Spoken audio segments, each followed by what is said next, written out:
You know exactly what you have to do. You've known for months, and yet here you are again tonight, promising yourself tomorrow, I'll start the same promise you've made 100 times before. And here's the truth no one tells you. Your problem was never a lack of knowledge or a lack of motivation. You've watched 100 videos just like this one, and tomorrow morning you still won't move. Because while you sit there waiting to feel ready, someone else, same talent, same dream, has already begun. Tired, uninspired, and utterly unstoppable. 10 years from now, that person will be extraordinary, and you will still be dreaming, wondering where it all went wrong. That difference has nothing to do with motivation. People who succeed almost never talk about motivation. They talk about something that sounds almost ancient, almost harsh. Duty. There's a word for it. It comes from Japan, over 1,000 years old. For centuries it named the difference between those who truly acted and those who merely knew. Later it was stolen and twisted into something dark, but its true meaning was never about war. It's about a quiet, devastating truth that almost no one today has the stomach to hear. By the end of this video, you will understand that truth completely, and you will never again sit waiting until you feel ready. The buried truth. Heian-era Japan, over 1,000 years ago. The aristocracy was obsessed with knowledge. They imported everything from China, philosophy, poetry, the art of war. To be respected, you had to be learned.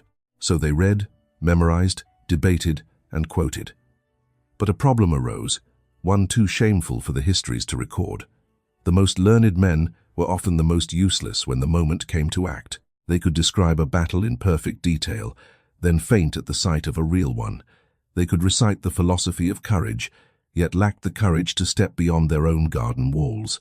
So the Japanese drew a line between two kinds of people. On one side, borrowed knowledge, brilliant, but lifeless. On the other, something that could not be imported, that had to be forged from within. They called it Yamato Damashii, the Japanese spirit. The soul that moves the body even when every cell is screaming at it to stop. It was never about being born superior to anyone. It was about the willingness to act on what you already know, about closing the unbearable gap between understanding and doing. Centuries later, as Japan modernized, a rising nationalist state seized this word, dressed it in propaganda and violent militarism, and by the Second World War was marching young men to their deaths in its name. But that was theft, not truth. The original spirit had nothing to do with empire or conquest. It was about the distance between your intentions and your actions and how to finally cross it. And here's what this video will do for you. You will stop being the person who knows everything and does nothing, who keeps waiting on a feeling that has failed you your whole life. I won't show you this with a lecture, but with the story of a young man who had everything except the one thing that mattered, and an old master who nearly destroyed him in order to save him. Before we begin. But first, do one thing for me. Down in the comments, name the exact action you keep putting off, the thing you're forever getting ready to do, and say how long you've been delaying it. No explaining, no excuses. Just name it. And if this is the kind of truth you've been hungry for, subscribe and hit like so the algorithm carries it to someone who needs to hear it. Now let's begin. Chapter 1. The Boy Who Could Forge Nothing. In the year 1174, in a village at the foot of the northern mountains, there was a young man named Haruki, and everyone agreed he had talent. Haruki was a merchant's son, but his heart belonged to the forge. By the age of 20, he knew more about steel than men who had worked it for 30 years. He could name every technique, describe every fold of the metal, explain the exact color the blade must reach before the hammer fell. His mind was an entire library of the smith's craft. And yet Haruki had never once made a sword worth keeping. Every attempt ended the same way. He would begin with a borrowed fire, burning bright. For a week he'd rise early and work. But then the work turned hard and dull, the way all real work does. The steel fought him, his hands blistered, and a voice would whisper the sweetest lie of all. You're not ready yet. One more scroll, one more thing to understand before you truly begin. So he'd set down the hammer and pick up a book, telling himself he was preparing the thing that always feels like progress and rarely is. By the time he looked up, the fire in the forge had gone cold. The villagers had a name for him, spoken with a smile that never reached the eyes. Haruki, all talk, no hammer. He could tell you how to forge a masterpiece, but couldn't forge a single nail. One evening, his father found him buried in his books and said something Haruki would carry for the rest of his life. You have the head of a master and the hands of a child. You are not what you understand. You are what you finish. Right now, you are only a ghost who has read a great deal about being alive. Haruki didn't sleep that night, and in the cold, grey hour before dawn, for the first time in years, he did not reach for a book. He walked out the door, into the cold. Chapter 2. The Silent Smith. He climbed the frozen road up the hill until he heard a sound that stopped him. A hammer. Not the frantic clatter of an amateur, but a slow, patient, endless rhythm. Strike. Breathe. Strike. Breathe. He followed the sound to a small forge set against the cliff face, and there he saw her, a woman of about 60, grey hair tied back, forearms corded with muscle, and marked by the white scars of a lifetime beside the fire. She was folding a bar of steel, striking the same spot again and again, her face utterly empty, no strain, no impatience, only presence, only the work. Her name was Tomoe. In her youth, she had forged swords for warriors whose names had since become legend, and she had long since stopped taking students. Haruki waited for her to set down the hammer, then bowed low. Master, I have never seen discipline like this.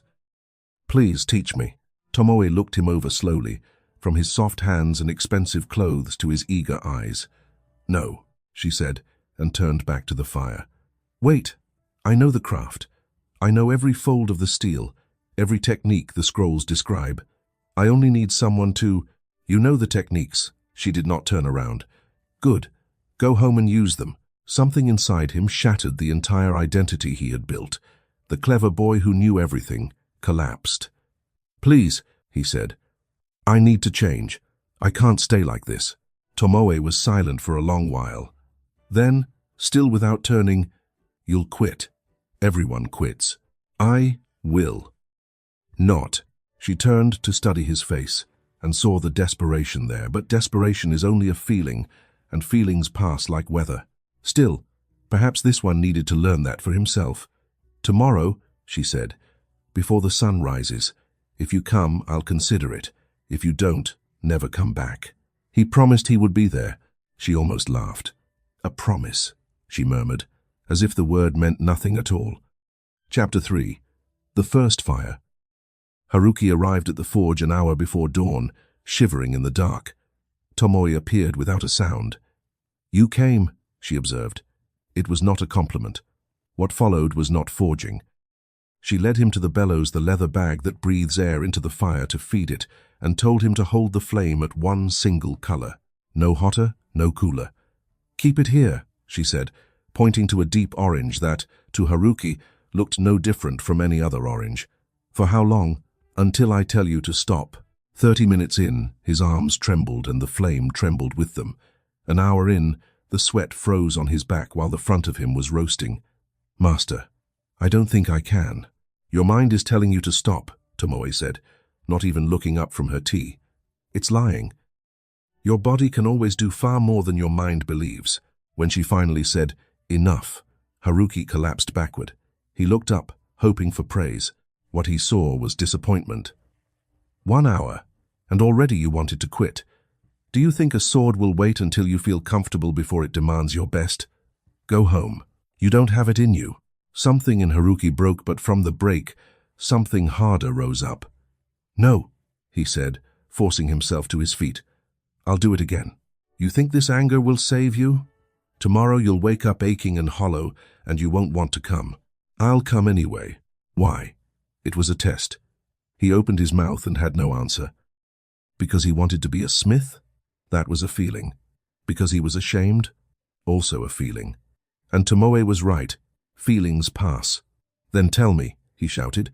Tell me why I should come back. She stopped. Because it is your duty, not to me. To the smith you swore you would become. Carve this into your bones. Motivation is a feeling. Duty is a command. Feelings change with the wind. Duty stands firm in the storm. Chapter 4. Motivation is weather. Duty is stone. Haruki returned the next day not because he wanted to. His whole body ached. But he remembered her words, Duty stands firm in the storm. You came back, Tomoe noted. Yesterday you said that with fire in your eyes. Today you say it with exhaustion in your voice. Which one is more trustworthy? Haruki thought about it. Today, he admitted. Exactly. There are two kinds of fire, Haruki. The borrowed fire, hot, dazzling, but it comes from outside, so eventually it dies. That is motivation, weather that shifts with the sky, and the forge fire slow, steady, almost dull, burning whether you feel like it or not. That is duty. Yesterday you were driven by motivation. Today you are fulfilling a duty. One is a guest who will leave, the other is the one who stays. She set him back at the bellows. You learned the craft from books. Did all that knowing make you a smith? No, because I never acted. Half right. Knowledge is not useless. Books hangequate, real wisdom. But knowledge is of little use without Yamato Damashii. You may know how to forge the finest blade in all of Japan, but if you don't have the spirit to stand beside the fire when your body is screaming to leave, then that knowledge is only a sword no one will lift. Yamato Damashii is the soul that turns knowing into doing. He held the flame 20 minutes longer than the day before. Tomoe nodded. Progress. Not because you're stronger today, your body is weaker. You progressed because you learned that pain is not the enemy. Hesitation is the enemy. Chapter 5. 10,000 Folds. On the third day, she lit no fire. She handed him a bar of steel and told him to fold it. Heat, fold, hammer flat, then fold again. How many times? Until the steel forgets it was ever ore. A true blade is folded thousands of times. Each fold is invisible. No single hammer blow makes the sword. The sword is made by the 10,000th blow, the one that looks exactly like the first. And this is the secret hidden inside the hardest truth of every craft. Greatness is not a moment of inspiration. It is a dull, ordinary act, repeated on the days no one is watching and no one feels like it. He folded until his hands bled, until the blood dried, and then he folded through the pain. And somewhere, among the thousands of identical hammer blows, something in him went quiet. The endless bargaining in his head, do I feel like it, simply stopped. There was only the steel, the fire, and the next fold.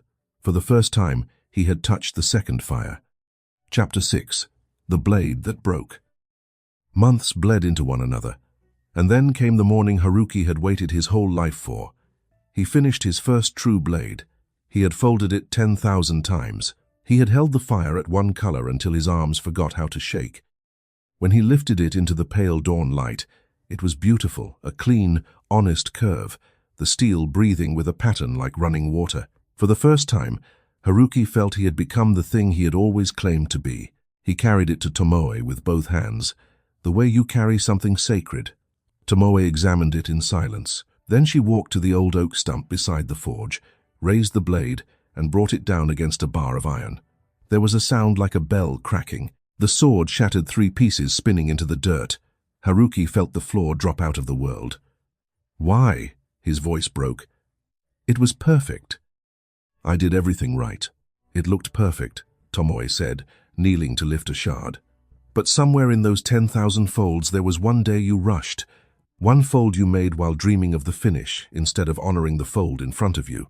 The steel remembers every lazy blow. It always does. She pressed the broken piece into his palm. A weak blade is not born in battle. It is born on the quiet day you thought no one would notice, the day you told yourself it was good enough. Haruki wanted to walk down the mountain and never come back. Instead, Tomoe said the only thing that could reach him. A master is not someone whose blade never breaks. A master is someone who is back at the forge before sunrise the next morning. Failure is not the opposite of mastery. Quitting is. The next morning, before the sun rose, Haruki was at the fire again. Chapter 7. Where the Spirit Was Born. One night soon after, the two of them sat beside the dying forge. Do you know why I teach you this old word? Haruki shook his head. Because you are exactly the kind of person it was created to save. Long ago, the finest minds of our people drowned in borrowed knowledge. They knew everything and did nothing. So our ancestors named the thing that separates those who only know from those who actually do, not intelligence, not talent, but the spirit to act when action is anything but easy. Yamato Damashii. She stirred the coals. Knowledge is the tool, but the spirit is the hand. The most perfect blade ever forged is only an ornament until someone has the will to lift it. And that will is not found in books. It is found at the forge in doing your duty when every part of you wants to run. Haruki was quiet for a moment, then dared the question he had carried for weeks. "Master, why did you stop taking students?" The fire cracked. For a long time she said nothing, and Haruki thought he had gone too far. Then she spoke, softer than he had ever heard her. "Because of a boy much like you, many years ago. More gifted than you, the finest hands I ever taught. I loved him like a son, but I praised him too early, and I let him rest whenever he wished to rest, because I could not bear to watch him suffer. I taught him the craft, but I never taught him this word." She turned an old broken shard over in her fingers. When the hard years came, he had no forge fire of his own to stand on, only the borrowed kind, and borrowed fire dies. He set down the hammer one winter and never lifted it again. The last I heard, he had become a man who told beautiful stories about the smith he almost was. She looked at Haruki then, and there was something fierce in her tired eyes. "I swore I would never fail another soul the same way. So I am hard with you, not because I doubt you, but because kindness that leaves you weak is the cruelest gift of all. I will not give you comfort. I will give you a spirit that no winter can take." Chapter 8. The Festival. Weeks passed. Haruki changed. Now he could hold the flame for hours. The hammer had found its rhythm. His mind had gone still. Then the real test came, not a harder trial, but an easier temptation. The harvest festival arrived. There would be music, sake, lanterns. Haruki was invited. The night before, he couldn't sleep, not from the ache of training, but from the war inside. "I've trained without missing a single day. One evening won't hurt.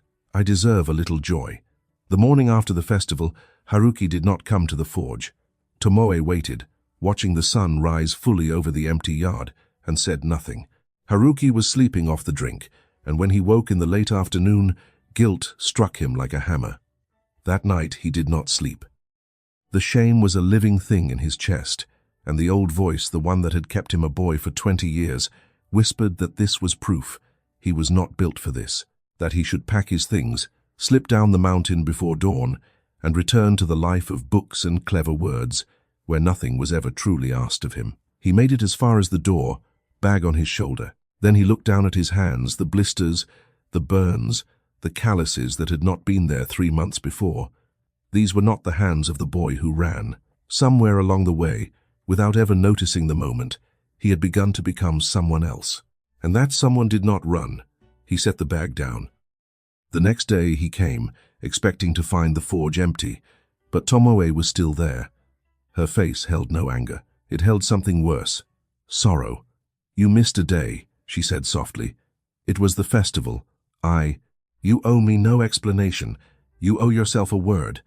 And you broke it to yourself. I'm sorry. It was a mistake." "It was not a mistake. It was a choice," she corrected. "You chose comfort over duty. You still believe Yamato Damashii is something you practice when it's convenient. Tell me, what is it, truly?" Haruki drew a breath. "It's working even when you don't want to. That is a consequence, not the essence. Deeper." He closed his eyes and then it came. "It's not something I do. It's who I am. When I skip a day, I don't break a habit. I betray the very person I claim to be." Tomoe nodded slowly. "Now you're beginning to understand." And she made him fold steel for 6 hours without rest. When he finally collapsed, she said, "This pain, you chose it at the festival. When you neglect your duty, you don't escape the price. You only delay it, and it returns heavier." Chapter 9. You are not what you do. You are who you are. The next day, Tomoe sat Haruki down. "You think discipline is forcing yourself to do hard things. It isn't. Discipline is becoming a person for whom those things are simply not up for debate. Hear the difference between I should train and I am someone who trains.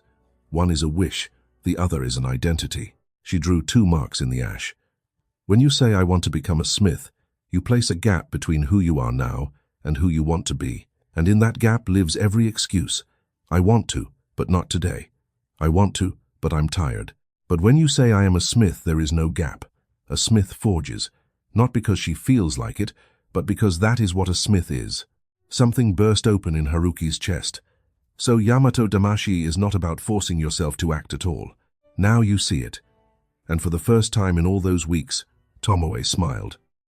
It is about becoming your identity so completely that action simply flows out of you. Great smiths do not wake each morning to decide whether to work. That question does not exist for them. They are smiths. Smiths forge. Your problem was never that you had knowledge. Your problem was that you called yourself a scholar who wanted to be a smith instead of a smith who happened to be learned. Change the person, and the actions change on their own, not through thinking. Through repetition so relentless that your body and mind have no choice but to accept it, you are no longer the old you. The final lesson. Months later, Haruki had changed almost beyond recognition, not louder, but quieter, steadier, like the mountain itself. One evening he asked his final question, "How do I tell the difference between rest and quitting? Both feel like stopping." Tomoe nodded, as if she'd been waiting for it. Ask yourself, why am I stopping today? If the answer is because it's hard, or because I don't feel like it, then you're bargaining. Kill the thought and get to work. But if the answer is because my body needs to recover so tomorrow's blows land truer, then it isn't weakness, it's strategy. A warrior rests to fight stronger. A coward rests to avoid the fight. The same act, two opposite spirits. She placed one last piece of steel in his hands. Remember this, or you'll become something worse than the lazy man. Yamato Damashii without wisdom is fanaticism. Yamato Damashii with wisdom is mastery. The goal was never to create a machine that obeys blindly. It was to create a person who acts with purpose, one who understands that duty is not a cage.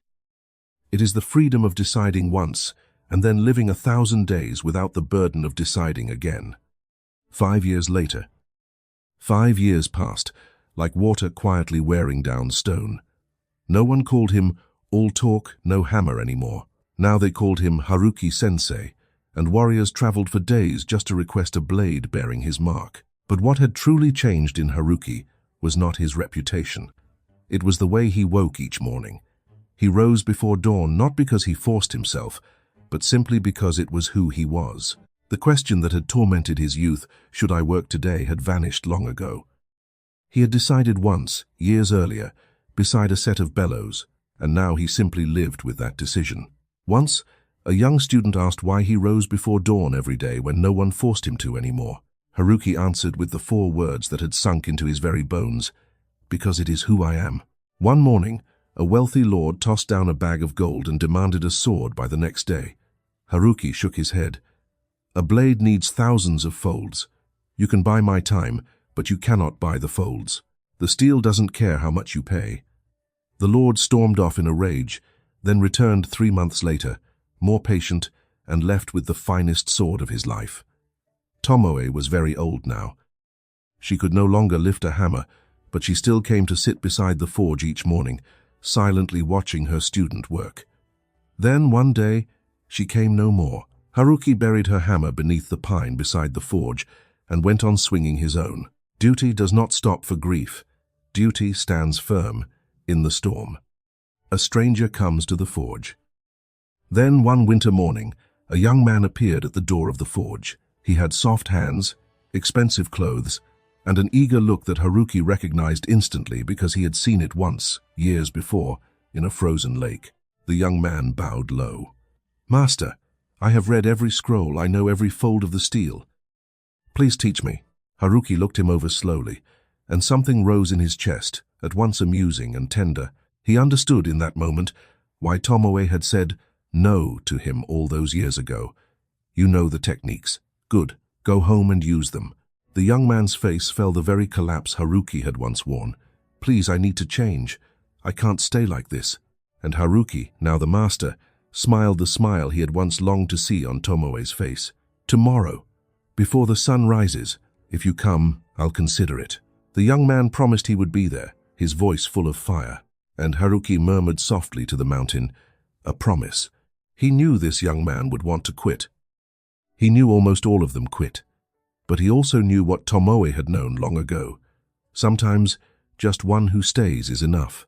And to find that one, you must be willing to light the fire for all of them. The cycle began again, the old flame passed into a new hand. The truth is now yours. Haruki's story ends here, but the truth he found does not, because it is now sitting right in front of you, in this very moment. You don't need more motivation. You've consumed enough motivation to forge 1,000 lives, and yet here you remain. Motivation is borrowed fire, and borrowed fire always dies. And somewhere out there, someone with your exact talent and your exact dream is already at their forge tonight, not because they feel like it, but because they've stopped waiting to. The person you are right now, the one who knows but does not do, who promises at 2 a.m. and forgets by noon, that person cannot come with you. That person must end. And you are the only one who can end them. Not in one dramatic morning, but quietly, every day. By doing your duty when you don't feel like it. By folding steel on the days no one is watching. You already have your own forge. It is the manuscript sitting unfinished in a drawer. The gym membership you pay for and never use. The business plan you have been researching for 2 years. The call you keep meaning to make. You know exactly which one is yours. You thought of it the moment I said it. That is your blade, waiting on the anvil. And no one is coming to lift the hammer for you. This is Yamato Damashii, not a Japanese technique, but a human truth. It is the difference between dreaming and living, between wanting and being. And when you finally understand it, not in your head, but in your bones, you will no longer be someone who does things. You will be a person, and that person simply cannot stop. Now, it's your turn. The story was Haruki's, but the fire is in your hands now. Here are 4 steps to begin, today. 1. Stop setting goals. Choose an identity. Don't say, I want to practice writing. Say, I am a writer. A writer writes not because they feel like it, but because that is what they are. 2. Decide once. Don't decide again every day. The power lies in a decision nailed down in advance, so the question, should I today, simply no longer exists.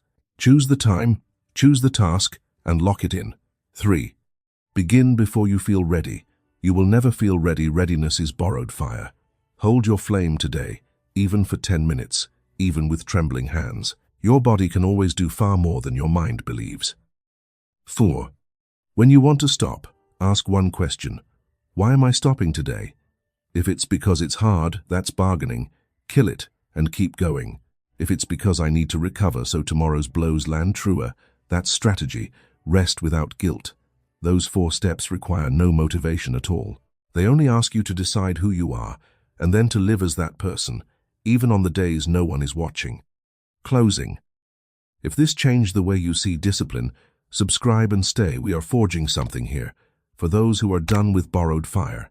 Yamato Damashii is just one doorway into an entire treasury of Japanese philosophy for living.